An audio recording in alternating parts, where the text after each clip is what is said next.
আল্লাহর পয়গম্বর হযরত ইব্রাহিম আলাইহিস সালাম তার পুত্র ইসমাঈল আলাইহিস সালাম যখন বিবাহ করলেন, বিবাহ করার পরে ইসমাঈল আলাইহিস সালাম একটা চিঠি লিখলেন আব্বার কাছে, আব্বা যান আমি বিয়ে করছি, আসেন আমাদেরকে একটু দোয়া করে দেন, আপনার পুত্রকে দেখে দেন। ইব্রাহিম আলাইহিস সালাম চিঠিটা পেয়ে অনেক খুশি হয়ে গেছে। আমার আদরওয়ালা সন্তান, আমার পরীক্ষিত সন্তান, ছোটবেলা থেকে আমার সন্তান আদরওয়ালা সন্তান, পরীক্ষিত সন্তান, আমার সন্তানের বউকে আমি দেখার জন্য যাব। আপনারা এখন মনে মনে চিন্তা করতে পারেন যে একজন পয়গম্বরের ছেলে আরেকজন পয়গম্বর, এত আদরওয়ালা এত ত্যাগশীল ইসমাইল নবী, সে আবার বাপের অনুমতি ছাড়া কিভাবে বিয়ে করবে?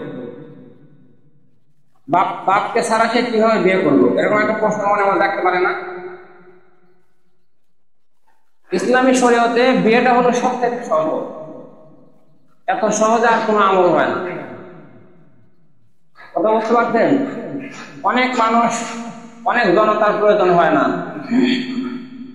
দুইজন সাক্ষী আর দুজন ছেলে মেয়ে দুজনের ইজাব কবুল হলেই বিয়ে শেষ।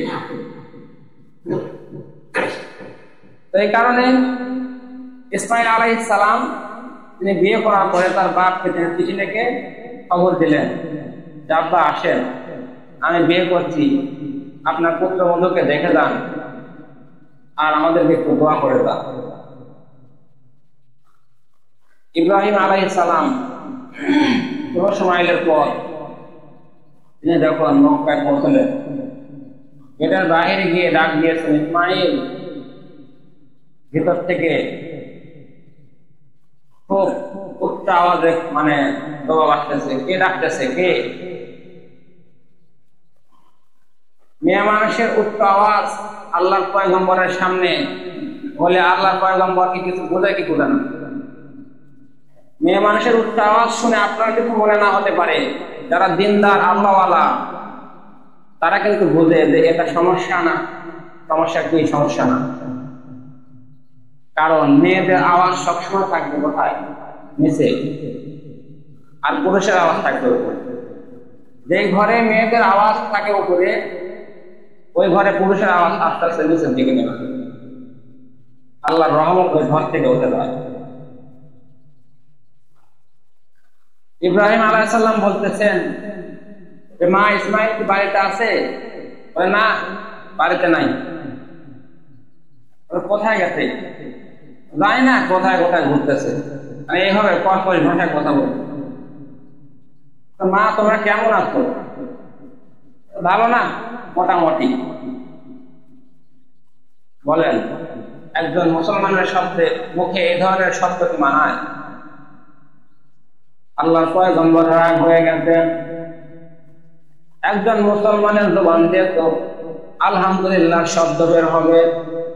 সুখে থাকুক আর সুখে থাকুক, যত কষ্টে থাকুক, মুসলমানদের জবান থেকে সবসময় আলহামদুলিল্লাহ শব্দ বের হবে।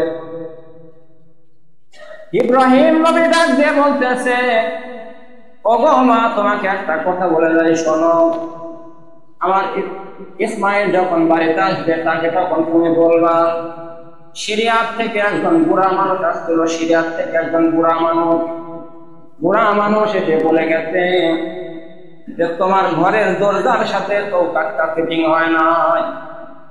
ইসমাঈল আসলে তুমি বলো, একজন সিরিয়ার একজন বৃদ্ধ মানুষ বলে গেছে ঘরের দরজার সাথে তো কাঠ ফিটিং হয় না।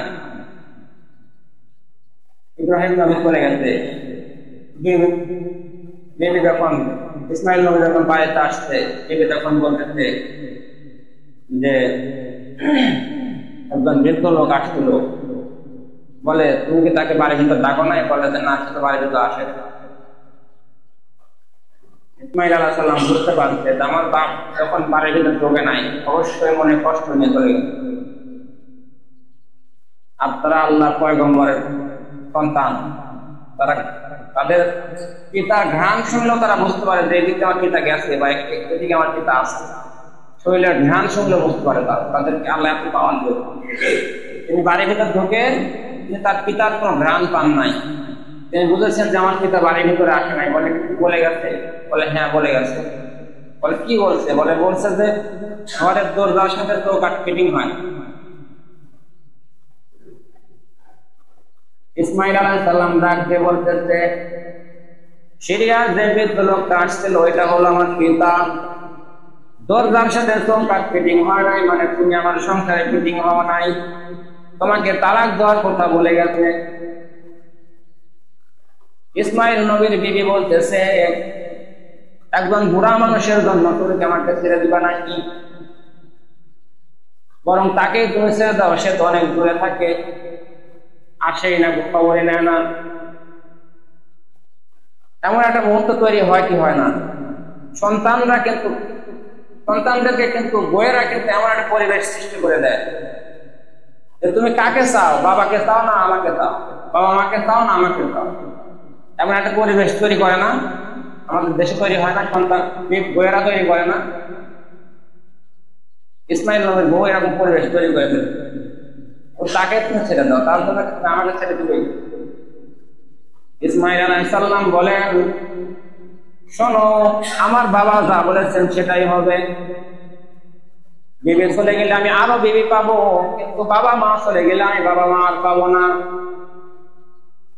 তার এই বিবিকে উনি তালাক দিয়ে আবার বিয়ে করেছেন, আবার চিঠি লিখেছেন, বউকে ছেড়ে দিয়েছি, নতুন বিবাহ করেছি, আব্বা আসেন দোয়া করে দেন। ইব্রাহিম নবীর চিঠি পড়ে কান্না করে, আমার আদোওয়ালা পরীক্ষিত সন্তান, এমন সন্তান হুকুম করতে দেরি কিন্তু পালন করতে দেরি নাই। আমার সন্তান এমন আদোওয়ালা সন্তান, এমন পরীক্ষিত সন্তান, কাঁদতেছে যে সন্তানকে হুকুম করতে দেরি হয় কিন্তু হুকুম পালন করতে দেরি হয়। আমাদের দেশে এমন হাজারো যুবক আছে যে বাবা মার জন্য বউকে ছাড়া তো দূরের কথা, বরং বউয়ের জন্য বাবা মাকে ছেড়ে দেয়। ইবাদত বন্দেগী করে কি করবে? আল্লাহর ইবাদতের পরেই পিতা মাতার স্থান। ইব্রাহিম আলাইহিস সালাম আবার তখন চিঠি পেয়ে চলে গেলেন, বাহির থেকে ডাক দিয়েছেন ইসমাইল। যখন ডাকটা দিয়েছেন ভিতর থেকে ওই নতুন বিবি আওয়াজ দিয়ে আসেন, ভেতরে চলে আসেন। ভেতরে যাওয়ার পরে সেবা যত্ন শুরু হয়ে গেছে, খেদমত শুরু হয়ে গেছে। ইব্রাহিম নবী বড় সন্তুষ্ট, বলে, মা তোমরা কেমন আছো গো মা, তোমরা কেমন আছো? ইসমাইল নবীর দ্বিতীয় বউ বলতেছে, আব্বা এই জমিনে, আসমানের নিচে এই জমিনে যদি 10 জন মানুষ সুখে থাকে, ভালো থাকে, তাদের মধ্যে আমরাও একজন। আল্লাহ আমাদেরকে অনেক ভালো রাখছে, সেবা যত্ন করে দিয়েছে। আব্বা বড় খুশি হয়ে গিয়েছে। তার সময় বলে গেল, মা আমার ইসমাইল আসলে বলো তার ঘরের দরজার সাথে চৌকাঠ ফিটিং হয়ে গেছে, এটা অনেক সুন্দর, কল্যাণকর। ইব্রাহিম নবী যখন চলে গেলেন, ইসমাইল আলাইহিস সালাম বাড়িতে সেই বাবার ঘ্রাণ পেয়ে গেছেন। ডাক দিয়ে বলতেছেন, দিবে রে, কেউ কি এসেছিল নাকি? বলে, হ্যাঁ, সিরিয়ার একজন বৃদ্ধ মানুষ তোমার বাবা। ইসমাইল নবী ডাক দিয়ে বলতেছে, আমার যে বাবা এসেছিল তুমি কেমন করে বুঝলা? তুমি তো আমার বাবাকে কোনোদিন দেখো নাই। ইসমাইল নবীর বিবি বলতেছে, আপনার বাবার চেহারার দিকে তাকিয়ে আমি আপনাকে দেখতে পেয়েছি। আর বিশেষ কথা হইল, বাড়ির বাহিরে থেকে যখন কোনো মানুষ নাম ধরে ডাক দেয়, সেই মানুষটা যত বড় মাপেরই মানুষ হোক, আপন মানুষ তারা নাম ধরে ডাক দেওয়ার মতন কেউ নাই।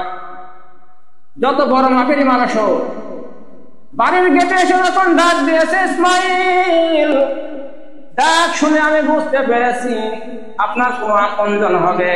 আপনজন ছাড়া এমন করে নাম ধরে কেউ ডাকে না, আপনাকে কেউ কোনোদিন নাম করে ডাকে না। তার চেহারার দিকে তাকে আমি বুঝতে পেরেছি, তার আমি সেবা যত্ন করেছি।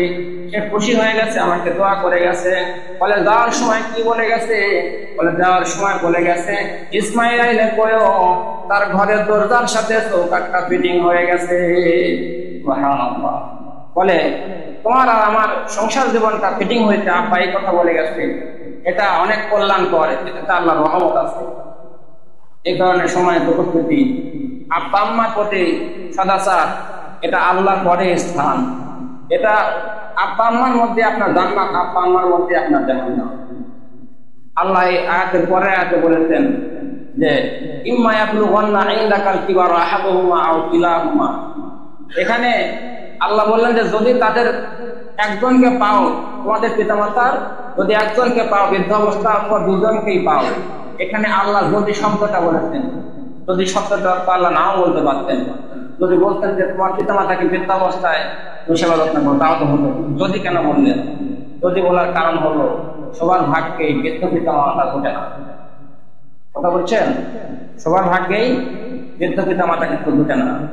অনেক মানুষ মনে মনে চিন্তা করে অমুকের আব্বা তো সুস্থ অবস্থা দুনিয়ার জমিন থেকে বিদায় হয়ে চলে গেল, তার কুমার কত ভালো, তার কপাল কত ভালো, আমার আব্বা মাতৃত্ব হয়ে আমার ঘরের উপরে পড়লো, আমার বড় অসুবিধা হয়ে গেল, আমার বড় সমস্যা হয়ে গেল।